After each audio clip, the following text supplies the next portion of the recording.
ஒருத்தவங்க ஜாதகத்தில் குரு பகவானும் சனி பகவானும் சேர்ந்திருந்தா அதுக்கு பேர் குரு சண்டால யோகம் அப்படின்னு சொல்லுவாங்க. பொதுவாக சுபகிரகம் ஒன்றோட மற்றொரு பாபகிரகம் சேரக்கூடாதுங்க.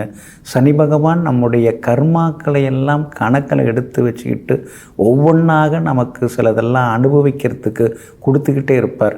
அது தண்டனையாக இருந்தாலும் சரி, சுகபோகங்களாக இருந்தாலும் சரி, ஏற்கனவே பேலன்ஸ் ஷீட்டில் என்ன இருக்குதோ அதை சரியாக அனுபவிக்கிறதுக்கு என்ன வழியோ அதுக்கான வழிகளையெல்லாம் நமக்கு கொடுத்துக்கிட்டே இருப்பார். பொதுவாக குரு பகவானும் சனி பகவானும் ஒருத்தவங்க ஜாதகத்தில் இருந்ததுன்னா பல வீழ்ச்சிகளை சந்திக்க வேண்டியிருக்கும். பெரிய பொசிஷனில் இருந்துட்டு டமால்னு கீழே போக வேண்டியிருக்கும். அதே மாதிரி எதுவுமே செய்யாமல் தப்பே செய்யலைன்னாலும் அவங்கள பற்றி வீண் பழிகள் வரும். வீணான சில பழிகள்லாம் வர்றதுக்கான வாய்ப்புகள் இருக்குது.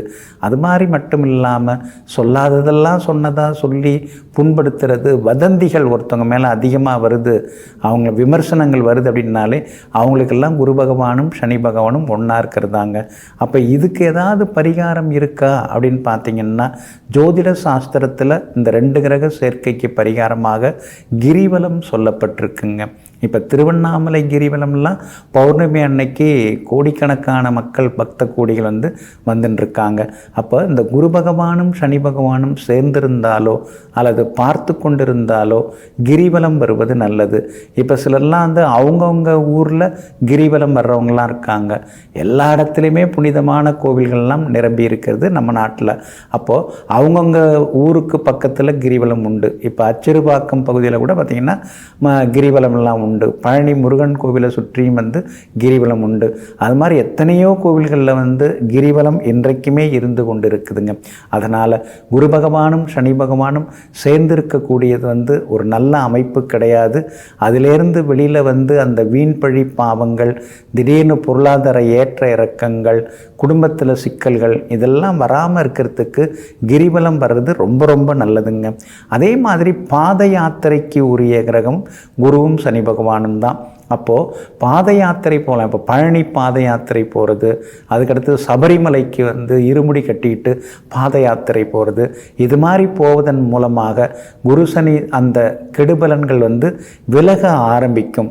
பாவங்கள் எல்லாமே தீர ஆரம்பிக்கும்.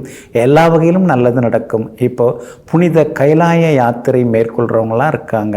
அது பரிக்கிரமம் அப்படின்னு சொல்லுவோம்.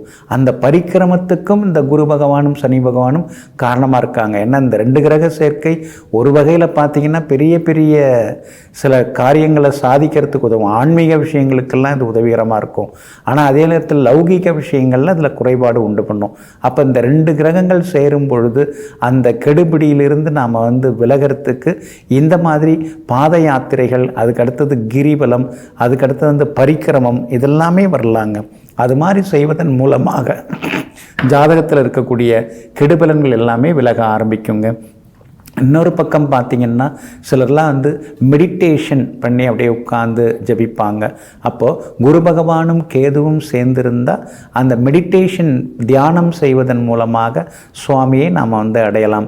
அப்போ குருவும் கேதுவும் சேர்ந்திருந்தால் அந்த கெடுபலன்லேருந்து வெளில வரத்துக்கு என்ன வழி? தியானம் செய்வது தான். அப்போ தியானம் செய்வதன் மூலமாக நாம் முன் ஜென்மத்தில் செய்த பாவங்களிலிருந்து விடுபட முடியுங்க. அப்போ குரு பகவான் ஒரு சுபகிரகம். அவரோட பாபகிரகங்கள் உங்கள் ஜாதகத்தில் சேர்ந்திருந்தாலோ பார்த்துருந்தாலோ கிரிவலம் வாங்க, சுவாமியை நினச்சி கோவிலை நோக்கி பாத யாத்திரை போங்க, யோகா தியானம் எல்லாம் செய்ய பாருங்க. கெடுகிரகங்களுடைய கெடுபலன் குறைந்து சுபகிரகங்களுடைய சுபிட்சம் நமக்கு கிடைத்து சுகமாக வாழலாங்க. நெஞ்சிற்கினியவர்களே, சோமவாரமாகிய இன்றைய நாள் உங்களுக்கு அனைத்து சௌபாக்கியங்களையும் அள்ளித்தரும் அற்புதமான அதிர்ஷ்டகரமான நாளாக அமையட்டும். மீண்டும் நாளை காலை சந்திப்போம். நன்றியுடன் உங்கள் ஜோதிட முனைவர் KP வித்யாதரன். வணக்கம்.